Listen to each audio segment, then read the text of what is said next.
केहू दुनिया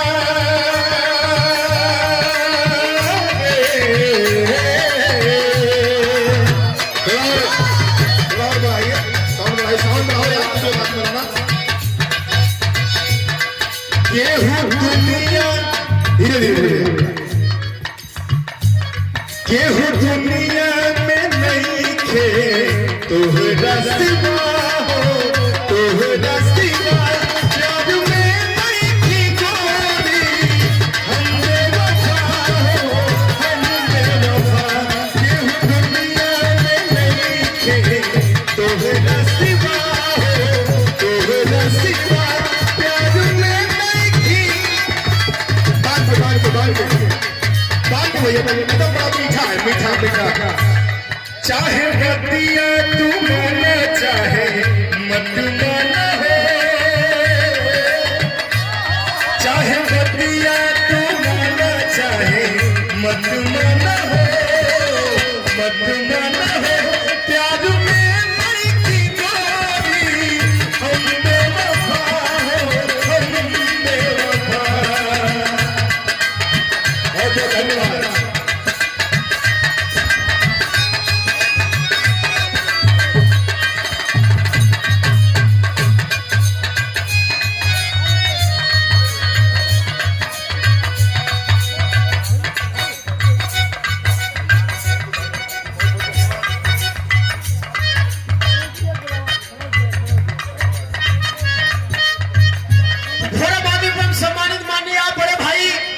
मनोज भैया से भी रिक्वेस्ट है विनती है थोड़ा सा 1 मिनट के लिए चला ही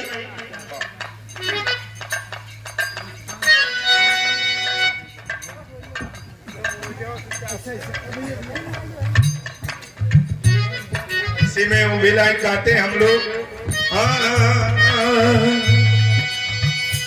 ना ना ना ना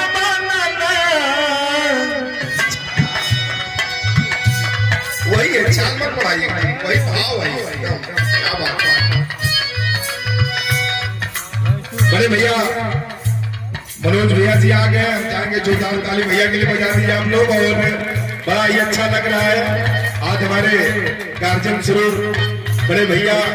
उधर हमारे प्यारे भैया सब लोग बैठल बानी जा और बड़ा सौभाग्यशाली है हम कि हमके आवे के अवसर मिलल है और आप सबके प्यार पावे के अवसर मिलल भैया बोले बड़े भैया हम सबके गार्जियन बच्चा लाल बड़े भैया आप भी मंच में आ जी आपके लिए वही लाइन आपके और भाभी जी के लिए वही लाइन याद आ गई हमके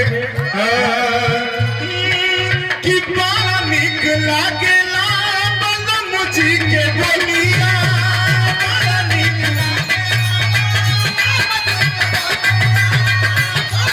क्या बात है जब से ले आइल बारे अपना घर बोलिया जब से ले आइल बारे अपना घर बोलिया भैया हो जैसन से चल रहनी वैसन धनिया मोर बारी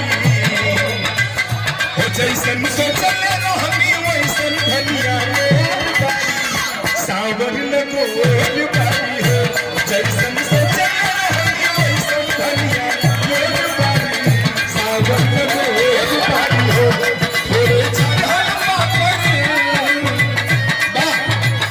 हो थोड़े छरहर पापड़ नोट थोड़े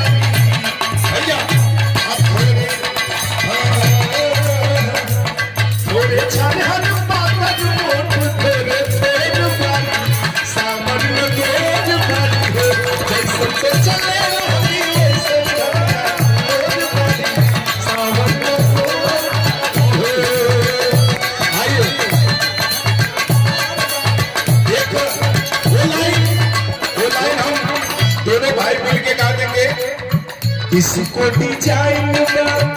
तुमको लगा करूंगा इसको डिजाइन तुमको